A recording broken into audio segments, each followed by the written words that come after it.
I don't wanna waste my time becoming another casualty of society. I'll never fall in line, become another victim of the conformity. Back down.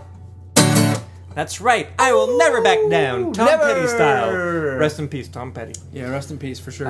What a great American musician. Yes. I'm sure he enjoyed an American beer from time to time. I'm sure he did. So he'd fit right in place with us on American Brews and Tunes. Here's a theme song, you know it's not a mean song. It's a good song, just as it should song. American Brews and Tunes. Shibbity beeby dow! Hey guys, why can't I ever do the song at the beginning? Old Man Rust, what are you doing here? Well, I just popped right in for a second. You want to sing the theme song? No, not the theme song, silly. I'd like to sing the beginning part, the intro. Well, can you sing? Oh yes, let me show you. I would sing this song. I'd say, tell me what you want, what you really, really want. I'll tell you what I want, what I really, really want. I wanna. What I really, really, really want is some prune juice. Old Man Rust, you Oh silly. man, Rust, that's terrible. You can't do that. I mean, that is a hilarious parody. Did you mean that as a parody, or did you just write that? Nah, I wrote that down. Did someone else already do that song? Yes. Oh, shoot. Man, Old Man Rust, more like Old Man Spice. Get out of here, Old Man Rust. Yeah, Old Man Rust, hit the road. Goodbye.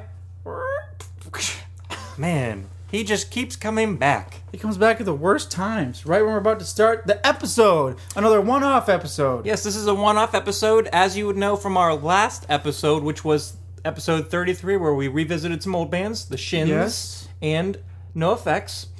So we're back again with a one-off, reviewing one album, which is the debut album from singer-songwriter Brian Fallon. Yes. And It's called Painkillers. Yes. And he is from the band Gaslight Anthem. The Gaslight Anthem. The Gaslight Anthem, yes. So that's the album that we're going to be talking about today. And we will also be trying one beer. So this week, We're going to be having kind of an interesting beer that I've Yeah. never, ever heard of. we normally have like stouts or barley wines or strong ales or most of the time Or IPAs. But this one's a nice, easygoing drinking beer. We know that the Brian Fallon album's a little bit more easygoing. Yep, So we for decided sure. to have an easygoing beer. And this is from a brewery called Urban Chestnut. And I've had their Oktoberfest, so I know they do some German-style beers. But they're not from Germany. Ho, ho, ho. Ho, ho, ho. They're from St. Louis, Missouri. Ah, St. Louis. Or all the people who are from Louisville, Kentucky, I guess they would have to pronounce this St. Louis. St. Louis, Missouri. Yeah, but No, there's a debate on how you pronounce Missouri, right? Yeah, it's Missouri. It's either Missouri or Missouri. Yeah, I learned from How I Met Your Mother that it's Missouri. Missouri. No, it's Missouri. Missouri. There's an I at the end of it. It has to be Missouri, right? I'm just going by what they said on How I Met Your Mother. Anyways, now- this Urban Chestnut beer is called... What's it called? Zwickel. Yes, and it is a Bavarian-style lager. That sounds easy drinking, doesn't it? And apparently this is the Reverence Series #1. So I guess they've got a series of beers that they released called the Reverend Series, which I don't know too much about. I'd like to research that and see what else they have in the series. Well, but as far as Urban Chestnut goes, I think I've maybe had one other beer by them. I definitely had their Oktoberfest, and I quite liked it. It was very good. So I'm kind of excited for this. It's a really cool looking can. It looks super German. And let me read It's- this fun little description on the side. Go for it. Try to read it in a German accent. Oh, pronounced Zwickel, the flagship lager of our Reverence series, parentheses, classically crafted, timeless European style beers. And parentheses, hold on, I gotta recompose myself. Okay, go for it. Is an unfiltered, unpasteurized German style classic that finishes as a smooth drinking, naturally cloudy beer. From the yeast. And parentheses. All right, so this is Prost. Prost, it says. Prost. That was an interesting German accent. Yeah, it went off the rails a little bit. I'm sorry. Pronounced. For all of you Zwickel. who don't know what Prost is, it's kind of like a cheers type thing that Germans say. Prost. Generally, when drinking beers, they'll say Prost and everyone cheers and they drink. Yeah, or maybe when watching football. Yeah, so this is a unfiltered, unpasteurized beer, so it is going to be cloudy. Ooh, I'm excited for this now. Let's say we crack these. What? Whoa! I didn't mean to actually crack that. These have these weird German style. Yeah, they do. It's very, pop very tops strange on the cans, and I barely touched it, and it popped. So why don't you go with yours? I'll go with mine here. Whoa! Yours are the same. It's kind of like the. It's like a soup entirely. can. It's like a soup can. It's like a little mini soup It's like can. you boop, pop pop top. it and then rip it off. It's quite literally a little mini kinda- soup can pop top. That was kind of a nice noise. It's funny looking because it's like the top of a can that's just not there anymore. Yeah, it just looks so not funny. there. So let's pour this into our All right, glasses. I'm kind of nervous about pouring this. Yeah, I had to pour it a little heavy because I was worried it would spill out over top. Yeah. Ooh, it's pouring kind of a nice color. It is. It's what would you say? It's a Hay color. It's not as cloudy as they say. well, maybe all the yeast and sediments at the bottom of the can. So when we get to shoot. pouring that, we'll get it. Should have maybe shook it up a little bit. Nah, that would have been a bad idea. Yeah, you don't want to shake up your beer too much. Right off the bat, this smells very good. What does it smell like? It kind of just smells like what you'd think a nice lager would smell like. I think so too. It smells very lager-like. But I'm guessing the flavor is going to be much better You than can- a typical lager. You know what? What? You can call me a lumberjack because I'm about to down this lager. Oh my gosh, that was a Great joke. that was almost a good joke. Almost, but not quite. It just smells like a delicious sweet lager, and I'm really excited to try it. Yeah, you kind of you really aggressively poured that. Yeah, I was nervous I was going to spill it, so See, I if poured you it pretty see heavy. the head of your beer compared to mine is like Quite different. it's 3 times the size. Let's say we cheers this and give it a little try ski. Yeah, you know what? I think we probably should. Let's give it the old motto and down the hatch. Down the hizzy hatch. Shibbity-beep-a-doo! Ooh, that's really smooth. Huh. Interesting.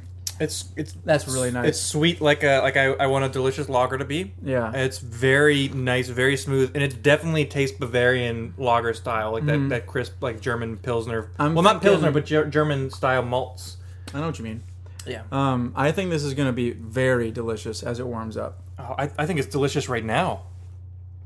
I'm How not would you- saying I'm not saying it's not delicious now. I'm saying it's going to be even better as it warms up. Okay, I can see what you mean.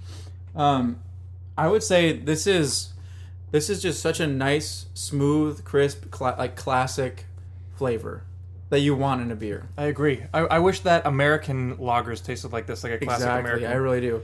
If they didn't use all that Galder and rice and corn. Yeah, but that's okay. You can make a good beer out of rice and corn. You just gotta work with it and add some other stuff to make it better. Yeah, Corn is a great staple in America. Let's be honest. it is. Cornbread, corn on the cob, Oh, corn on the cob, sweet corn, cream corn. cream corn. Do you like cream corn? I love cream corn. I love. Have you ever had cream like a cornbread casserole Oh yeah, dude. where it's like a kind little of bit of cornbread on top, then cream corn on the bottom? Yes. Yeah. It's sweet and delicious. I kind of want that right now. That sounds like heaven. You know what? It sounds like some type of paradise. Like it's almost heaven. Yeah, like West it's Virginia? almost heaven. West Virginia. Blue Ridge Mountain, Shenandoah River. Hey, hey. Did we ever sing that song for the opening of this? I think podcast? so, yeah. Well, yeah, I think we did. I just got a badge on Untapped. What'd you get? Hopped down. Oh, this is definitely hop down. What's Yes. the what's the IBU on here? Let me try to pull it up here. I'm trying to pull it up here. This is delicious. This is something I could see myself, and it even tastes German, so I could see myself at a cool. beer garden having a bratwurst, some sauerkraut, little yeah. beer pretzel, beer cheese, Brat and sauerkraut sounds really and good right now. some spicy mustard. Oh, yeah. I'm also drinking this out of my Oktoberfest glass. Oh, that's so perfect. it's perfect. Yeah, I'm drinking it out of a Black Abbey glass, which is a local Nashville brewery. we like them. And nice. Yes, we do. What's the IBU level? It didn't say on there, so I don't know. It's probably Fair enough. probably low though. Well, since that IBU level's probably low, let's move into the Brian Fallon album. Segue. Huh? Since it's probably low. Yeah, Wait, what's the reference you're making? I was making no reference. It was a terrible Oh. segue. It had absolutely nothing to do with Brian Fallon. I was trying to figure out like what type of No, just being clever. classic Steve reference you were making, but it didn't. Nothing Or happened. just being not clever, I guess. Mm-hmm. It was a anti-joke, I guess. I don't know. Whatever. Doesn't really matter. Let's get into the. Anyways, Brian let's get into Fallon, the tunes portion. Painkillers. So as we Yes. said before, Brian Fallon was the front man from the Americana rock band, the Gaslight Anthem, which I think they did 5 studio albums. He still is the front man. They're on hiatus right now since 2015. And he is from Red Bank, New Jersey. Red Bank. Same with Kevin Smith. Yeah. Yeah. And do you know who else is from New Jersey? Bruce Springsteen. Yeah. So who Brian Fallon actively cites as a reference and channels Bruce Springsteen's songwriting. Oh, yes, and definitely. Bruce Springsteen has been on record as very much liking the Gaslight Anthem and Brian Really? Fallon. They performed songs together live before. Nice. That's awesome. Isn't it? Because like he's like the New Jersey hero, Bruce Springsteen. So Yeah, that's for probably sure. When Brian Fallon, I can only imagine that when Brian Fallon like got some praise from Bruce Springsteen, he's probably He was like, "Oh my gosh." goodness!" It's I would pretty assume awesome. so. Yeah. That'd be like if I wrote a song and then Bob Dylan was like, wow, I really like that song that Jesse wrote. Wow, Jesse, that song was really good. Wow, that song is pretty good. That would be awesome, though. That would be awesome, but I don't think it'll ever happen. Anyways, the Gaslight Anthem's last album was called Get Hurt, and it was about Brian Fallon's recent-ish divorce, so it relies heavily on that. And he wrote a lot of these songs for Painkillers right before and right after Get Hurt. Okay. And so thematically, there's some... what's that word? Layover. Overlap.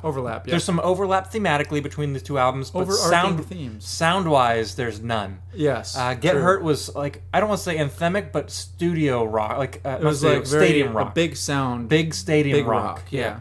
And this Painkillers Brian Fallon solo Very album is much more folky. stripped back and folky. Very folky Americana rock. So, shall we get into it? You know what? I believe that we shall. I didn't do any creative ratings. I just went straight forward because it's a straightforward album. Yeah, it really is. Straightforward beer, straightforard album, straightforward ratings. Straightforward Steven. Straightforward. Yeah. I can't. There's no good one for Jesse. Just tell it like it is, Jesse. Okay. I don't know. Why don't you just tell it like it is then? Okay. Well, to start off, this album is great. Yes, it is. It starts off great with the first song, which is called Wonderful Life. Well, I'll just say one thing before. Yeah, what is getting your into one it. thing before? The whole album is very catchy. I agree. After multiple listens. The first time I listened to this album, I was like, Not bad. it's okay. Like, I don't mind it. It's not too bad. I agree with you. Because I think you had recommended it to me, or maybe not recommended it to me, but you were like, you should listen to Brian Fallon because he's awesome. And I was like, think I okay, did. sounds good. And then I was like, this is just okay. I liked a couple of songs, but then as I kept listening to it, which I feel like this is a common theme throughout all the albums that we review. Yeah. It's like you have to listen to it a bunch in order to fully appreciate it and then like it a lot. And then get hooked, yeah. Yeah. So that's a little disclaimer that at first this album might not seem like much, but it is all quality. Yeah, and just if you don't great like it the stuff. first listen, give it more shot. Yeah. The very first song is called Wonderful Life. I gave it 5 out of 5, and I recommended it. I also recommended this song. This is the first song I heard off of the album. It was enough for me to buy the album. It's just so gall-darn catchy. Yeah. They even played it at Bass Pro Shop. Really? Yes, when I worked Wow, there. interesting. Like, they play a bunch of country, a couple of folk songs, and then Apparently Brian Fallon. Wonderful Life by Brian Fallon, yeah. That's hilarious. But like I said, I heard the song and I bought the album. I thought it was enough for me. Yeah. And I liked the Gaslight Anthem before, but I never really seriously considered like buying a solo album from him until I heard this song. I was like, wow, this is great. Yeah. And it's kind of Bruce Springsteen-y because it's a little Yeah. bit rockier. It's got some type of, I don't want to say bell, but maybe like a xylophone. What would you call that? Like a ding, ding, ding, ding, ding. Yeah, it's kind of like Some a, type of like a mallet- xylophone. mallet keyboard type some thing. mallet-based instrument. Yeah. Perhaps a keyboard. Which I think Bruce imitating Springsteen it, uses but- on some songs. I don't know. Yeah. With you're probably right. Probably right, but lyrically, if you don't listen to the lyrics, the song is enough for you to like it because it's so catchy. Yeah. Yeah, but the lyrics are also great. The lyrics are great. What would you say it's about? Wanting to have a wonderful life. Quite literally, Pretty much. I think it's about being used to like a mundane, boring life and just like saying Well- I'm like most of this life's Well, the first lyric is, most of this life's been a drag of a high. and a low, like a blow and a paid throne title fight. Title fight, yeah. When you have a paid throne title fight, Yeah. you know the outcome already, and Yeah. the blow's not a surprise, and you're just like, Yeah. oh, here it is again, Yeah. just like I expected. Yeah, so he works off of that kind of theme of like you said before, the mundane. Complacent in a mundane, boring life. Yeah. And he says, I don't want that. Yeah. I want a wonderful life. Yeah. I don't want to survive. Yeah. I want a wonderful life. Yeah, That's which the reminds catch. me of the Switchfoot song, Thrive. Yeah. I don't want to survive. I don't want to just survive. I want to thrive. Yeah, so it's very, very common theme. And that Yeah. was on the album that I reviewed, Vice Switchfoot's Versus. album, Vice Versus, that just had recommended. So that was quite a few episodes ago, but nice throwback. Anyway, I think this is a great way to let's start the album. such a great way to open the album, especially with the drums in the beginning. It's a lot more fast and rocky than Yeah. some of the other ones, because this is very up-tempo, very upbeat. Yeah, But it's a great album opener. for sure. That's all I have to say about that one. You got anything Nope, else? that's it. It's so good. On to Love song it. number 2, called Painkillers. I give it 4 out of 5. Didn't recommend, but I think it's a great song. Also. I also didn't recommend it, but like I said earlier, all these songs are great and catchy. yeah, there's no skippers in my book. Literally none of the songs are skippers for me. So I suppose this one's notable because it's the title track. Yeah, which is, I guess, is since it kind of connects to the other Gaslight Anthem album about his divorce. This song kind of seems like a direct tie-in to that theme. Oh, for sure. It talks about like being brokenhearted and how every heart in between was just painkillers. Yeah, So he's using like searching for a relationship because he wants love, because he needs a painkiller to fill in that brokenheartedness void. or that loneliness from the last broken relationship. So he's searching for that as a painkiller. yeah. So I would say thematically, this album definitely, not this album, this song sums up. I mean, there's a reason it's the title track. Yeah, I'll I say agree. that. I think that's a strong thing to say. Yeah. Moving on to track number 3, which is called Among Other Foolish Things. Oh man. I gave it 4.5 out of 5, but I didn't recommend it. I was It's so close to recommending this one. It's such a good song, and it's so There catchy. are just so many. Well, we don't need to get into that. There are just so many songs that I could recommend. It's got a fun like swing beat to it. Yeah. But I think this is where the record starts to get a little more folky. Starts off rock and roll, gets a little less, and then this is where the folkiness kind of picks up. Yeah. Thematically, this song's about chasing love because it's on a pedestal, and how when that's the drive, then it's a foolish thing. Yeah. I think. Among other foolish things. My one thing that I do want to say about this song is in the chorus when it says, and they say that love is all we need. Yeah. I think that's a Beatles reference. Oh yeah, of course. I mean, maybe it's not, but it definitely really is. seems like it is, because All you need is love. love is all you need. Love. Yeah, it definitely is. It would have to, because definitely Brian Fallon knows that And song. they say such foolish things like love is all you need. It's so catchy. Among other foolish things. But I guess I'll just leave it at that. Yeah, it's great. It's so good. On to song number 4, which is called Smoke. Smoke. I gave it 5 out of 5, but didn't recommend it. It's Because I think it's a fantastic song, but I can only pick so many to recommend. Yeah. I think that the imagery in the catch the hook is so really just so well done. Yeah. Because the hook is, you became something like smoke that I tried too hard to hold. And if you imagine smoke be like billowing through the air and you try and catch something and hold it in your hands, you can't. It goes away. I'm assuming a lot of people have tried to, or they at least like wave their hand through smoke or something like that. I've done that multiple times. And it just Obviously, there's evades. absolutely no way you can grab it. Yeah. So it's kind of a very, very vivid imagery. And I believe Brian Fallon has been on record about talking about this song, saying it's about a relationship that he was in where a girl was climbing the rungs of ladders, which is saying the song, climbing the corporate ladder, focusing on the job more than the relationship, and then he ended up losing her to the job. Okay. So he tried to hold on to her. She kept going. She was smoke. Yeah. She just left like smoke. Like smoke. Like if you imagine a magician, whoosh, smoke, and he's Yeah. gone. Whoosh, smoke, and I'm gone. I think that's such great imagery. It really is. The imagery I wish of I could smoke write great trying to imagery grab like smoke. that. I know. I can't write anything that's cool. Well, that's not true, but It just seems like it when you hear great stuff, like really well. well, yeah, written it's things like always this. it's always kind of like a weird thing whenever, as like a writer, you hear, or as a songwriter, I wouldn't say that we're decent. Let's I would call say. us decent. Let's say decent. Yeah, Um, we're amateurs. Amateurs, yeah, okay, yeah, that's a good word for it. We're in the minor league. Yeah, When you're hearing a pro songwriter like Brian Fallon in this album, like it just makes you wonder, when you hear well-crafted How does poetic he- lyrics, like, how does he do it? yeah, Like, how does he write that? his lyrics That's- are very, very well done. You could Yeah. even read them without the music, and they would make sense, and they would be really interesting to read. Anyways, moving on to track number 5, which is called Steve McQueen. Great song. I would give this 5 out of 5. Still wouldn't recommend. Yeah, it's well, we don't need to go over that again. More stripped back. It's a very good song. Yeah, very stripped back. Starts off Probably with just an guitar and acoustic vocals. guitar. Yeah. And Steve McQueen obviously I think he was in movies. He drove Race car race driver. cars. Very avid. The king of cool. Yeah. Is what they called him. I think. So he's pondering why his life isn't like how he expected it to be. Brian Fallon.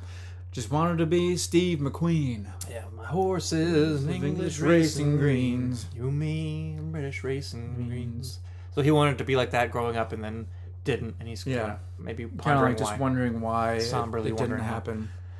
On to track number 6, which is called Nobody Wins. I gave it my honorable mention. 5 out of Recommended. 5.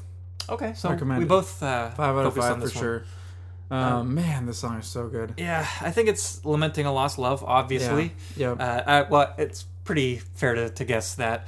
And I think the hook and the chorus, when nobody wins, is about when a relationship ends, regardless of how it ends or why it ends, both Nobody parties wins. end up losing, so nobody wins. Yeah. Yeah, and so it's lose. Nobody wins. Yeah. It's just so golden catchy. It really is. Even without the lyrics, it's really catchy. Yeah.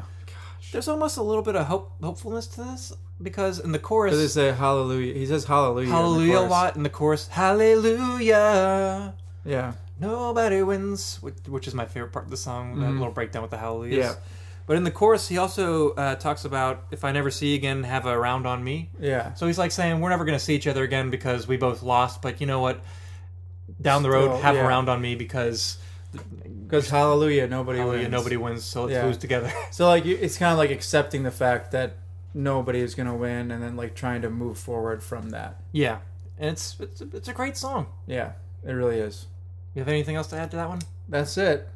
All right, moving on to track number 7, which is called Rosemary. I gave 5 out of 5, and I recommend it. I also recommended it. This song, ties yeah. together the sequencing of the album. Since it's track number 7 of 12, it is the very right first in the song middle. on the B-side. On the B-side, if you're playing a true. vinyl, this album was sequenced for vinyl, and here's the proof.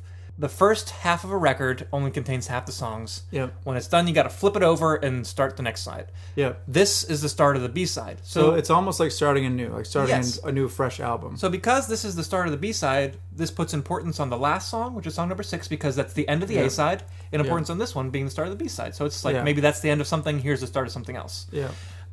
This song, just the feel of the song, it's so much more up tempo than every single song Kind since the first song. The same way that A Wonderful Life, track number 1, was up tempo and upbeat. It kickstarts the first side. Yeah. This is up tempo and kickstarts kickstarts the second side. the B side. Yeah. Yeah, and it's just a great way to start the B-side. It's so fast, goodness. it's so catchy. Yeah, seriously. Like this is I've talked about a lot whenever I review albums, talking about how some songs just strike you on the first time you listen to them. This is one of them. This is definitely one of those songs that the first time you hear it, you're like, this is so goddamn good. Yeah, it's just very, very well written, and it's so catchy. Yeah. Brian Fallon has also been on record, so I'm not guessing here. He said that this song was written from one of his female friends' perspectives about an experience she'd been through. Yeah. And he was really struck by it, and he thought the world should hear what she had to say. And so he took her views on her experiences, and he formed them into his own lyrics and wrote about it. And so it's really Did we cool. say the track title? I don't know if we did, but if don't we think we didn't, did. the song is called Rosemary. Rosemary. Yeah. And if we did, it's called Rosemary. Yeah. My name is Rosemary. And you'd be lucky to meet me. Yeah, the song's about this girl who's, I think, is sad about being alone. Like she's Yeah, talking about 'cause she like talks looking about, at the like, other side of the bed and She sleeping talks alone. about being sick of sleeping next to empty sheets. And the very end of the song when he's saying, "My name is Rosemary," he's like, "Sleep, my baby." So he's Yeah. trying to comfort someone. Yeah. Really, really good song. It's so good. On to song number 8. All 3 of my recommendations are gone. I've got one more, So but here it is with song number 8. oh, see, I was going between this song and Nobody Wins. Yeah. Well, I was going between both of those. this song and Nobody Wins was going to be one was going to be a recommendation, one was going to be honorable mention. Okay. I just like this one more So than you Nobody were having the Wins. same trouble as me. Yes. Red Lights, I just think is really good. This song's folky, and I think there's a twinge of country to it, feel-wise. And I'd say it's perhaps about his divorce.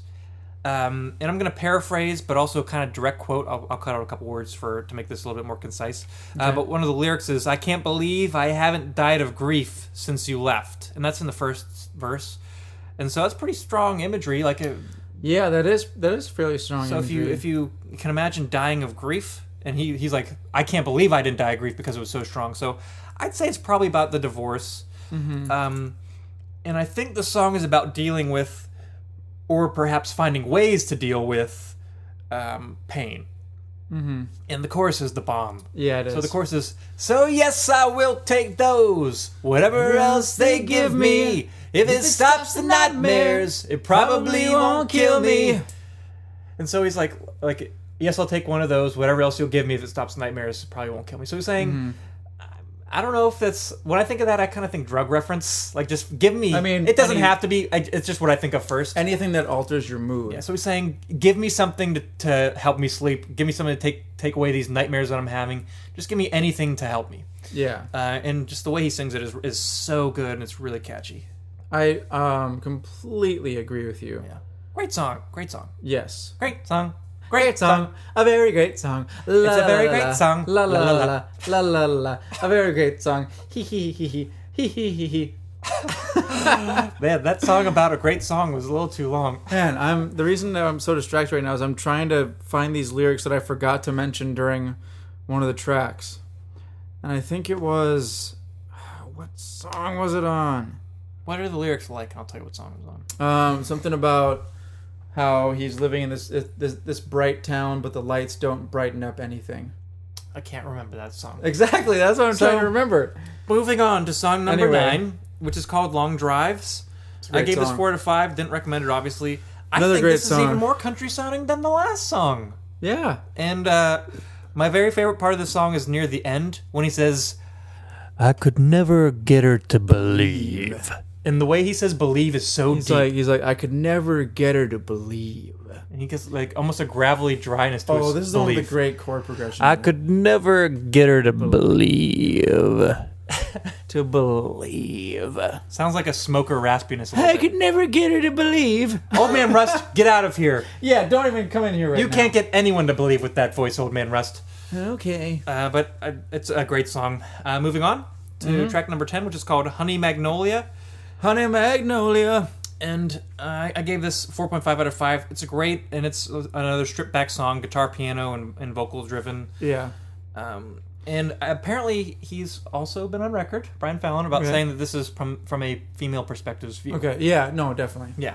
I would think so. I'll be the one he's roll you over. Call when you call me. That's kind of like the woman has the power in the relationship. Yeah. That's what's happening in this one. Great song, though. On to the penultimate song, track number 11. It's called Mojo Hand. Most different sounding. Yeah. I give it 4.5 out of 5. And I was going to... what I have to say about it is very different and odd vibe. I think my girl got a mojo hand. It's like a bouncy, now the weird boys feel. in the town want her bad. I don't know how to describe the sound of the song.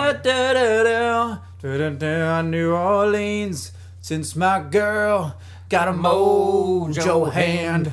I don't know what that means, but my favorite part of the Mojo song hand, is the like last this. chorus when he goes up the octave. Yeah, for sure. If you go, honey, God only knows. Honey, God only knows. What a great song. Anyway, I think this is about a girl who's like the talk of the town. Talk of the town. Cream of the crop. She's got a mojo hand. She's got she's got She's got factor. Mr. Mojo Rising. What? It's a Doris song. Mr. Mojo Rising.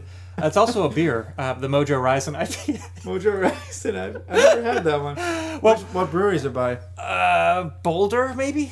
The Boulder. Boulder? They've got one called... I think you might be right. They've got the Mojo IPA, and then their double IPA is the Mojo Rising. Oh, okay. Oh, it's good. It's very good. I don't have anything else to say about this song. Yeah, I think it's just about a girl who's like super attractive, and every guy that comes in contact with her like just wants her. Yes, they That's do. pretty much all it is. On to the last That's song. good though. Very good. The last song is number 12, called Open All Night. I gave it 5 out of 5. Same. Perfect end of the album. It's more like chord, like some of these songs prior. He arpeggiates on his guitar. Yeah. He's got these little picking patterns. This one's just straight chord. Yep. Americana feel, less of that country folk vibe. But it's about, I think, a failed love again or separation. Yeah. But the very last It's line like of the song... reminiscing about... Oh, it's definitely reminiscing. But the very Back last when we were line of the open all song, night. I think, closes the entire album perfectly. Yeah. And I'll good read that point. last Very line good for point. you. Here is the last line of the last song, Open All Night, which kind of really pulls the album together and gives you a little bit of spark of hope in an album that's mostly about a failed, huge breakup. It's mostly somber, sad sounding. This is a little glimmer of light. Oh. The lyric is, and you can't make me whole, I have to find that on my own. But I held you, babe, a long, long time ago when we were open all night long. Yeah. So by saying, I held you a long, long time ago when we were open all night long, he's reminiscing longingly, but he's saying, you can't make me whole. I've got to find that on my own. We're no longer together. I need to do me. I need to go on my own and find happiness. It's the old saying, pick yourself up by the bootstraps. Yeah, he's saying he's got to find it by himself. Yeah. You can't help me anymore. I got to be the one to help I you. got to be the one to find it on my own. And you can't make me whole. I've got to find it on my own. That's exactly how Brian Fallon sounds. No, it's not. You can't make me No, he doesn't sound anything like that. Not at all. He sounds way better than that. But it's great. And he just recently, like last month, came out with his brand new album called Sleepwalkers, which is so much more upbeat thematically. It's more about love and happiness than this album is. So maybe this song transitions into the next album. Man, the first single off the new album. Oh, every single Stacy! I'm gonna take you to a movie. So if you like Painkillers, if you listen to it and like it, definitely check out Sleepwalkers. Even if you don't like Painkillers, check out Sleepwalkers. It's really good, yeah. Like we said before, it takes a little while for the songs to grow on you, but once they grow on you, they are so infectious. You cannot get away from it. A couple episodes, Steve talked about the Jeff Rosenstock album having the replayability factor. Mm-hmm. The fact that you can just keep replaying it and just keep listening to it. And not skip it. Yeah, I feel like this Brian Fallon album, Painkillers, has that same exact factor. And I believe that I said that Jeff Rosenstock's album, Worry, was perfect for me. You did. I'd say that this album is near perfect. I don't know if I would say perfect, because there's a couple parts, like I think the verse on the title track I'm not too crazy about. Mm-hmm. But this is darn near perfect. There are no skippable songs. It's great front to back. Definitely zero songs that I would skip. And if you're a fan of vinyl, get it on vinyl, because I think the sequencing is straight written for vinyl. And just because vinyl's cool. Yeah. Now it's cool anyway. All right, so that's what it is. Next episode... Make sure to check it out. It's so goddamn good. Just check it out. Our next episode is... Just do it. You heard it here, you heard it first. Just do it. We're not endorsing Nike, we're endorsing Brian Fallon. I hope they... Nike, could they sue for that? Probably not. No, Shia LaBeouf says it all the time. Just do it! Well, he did for that one video, at least, all the time, you said. Yeah. Oh, man. Or we could just say, just start the plan to whatever you're starting to do and then just follow through. Just follow through! Come on! Follow your dreams! Be what you want to be! Be a bird and fly far away. Fly free. Okay, I don't know. Let's come Where back. are we going with this? Let's come back down to Earth from Mars. And so next episode is going to be the start of a 2-part episode. Yes, it is. Which I'm very excited about. I am too. We're going to have 2 episodes back to back, and they're going to be both reviewing the same bands from one episode to the other. So yes. That means that I'm going to review one band, one episode, one of their earlier albums, and then the next episode I will be reviewing the same band, but a later album. And I'll be doing the same exact thing. Yeah. So what we've already, I think we talked about this last episode. If you don't remember from last episode, we are going to be. I recommended for Steve Bon Iver's self-titled album, and then for the second part of that little tiny mini series, I recommended his newest album, 22, a Million. Yes. And I recommended for Jesse 2 albums by the band Against Me. The first being Reinventing Axl Rose, which I'm loving so far, by the way. Their debut, it's great.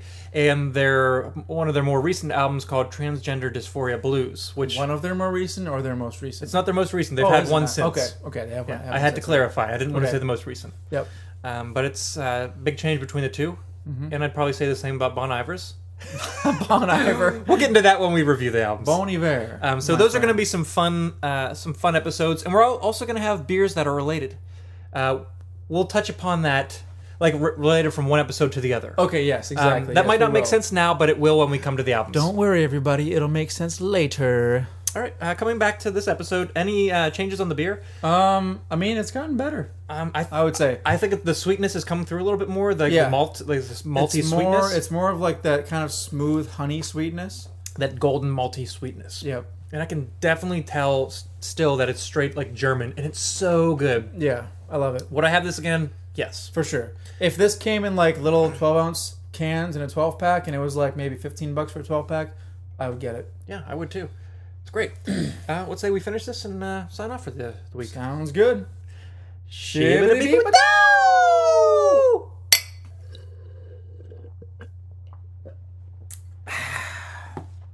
Absolutely delicious. Super delicious. Once again, my name is Stephen Johnston. And my name is Jesse Titus. Don't forget to enjoy your brews and tunes together, but if you can't, join us for American Brews and Tunes. Thank you so much for listening. Here's a theme song, you know it's not a mean song. It's a good song, just as it should song. American Brews and Tunes. Shibbity-beeby-da.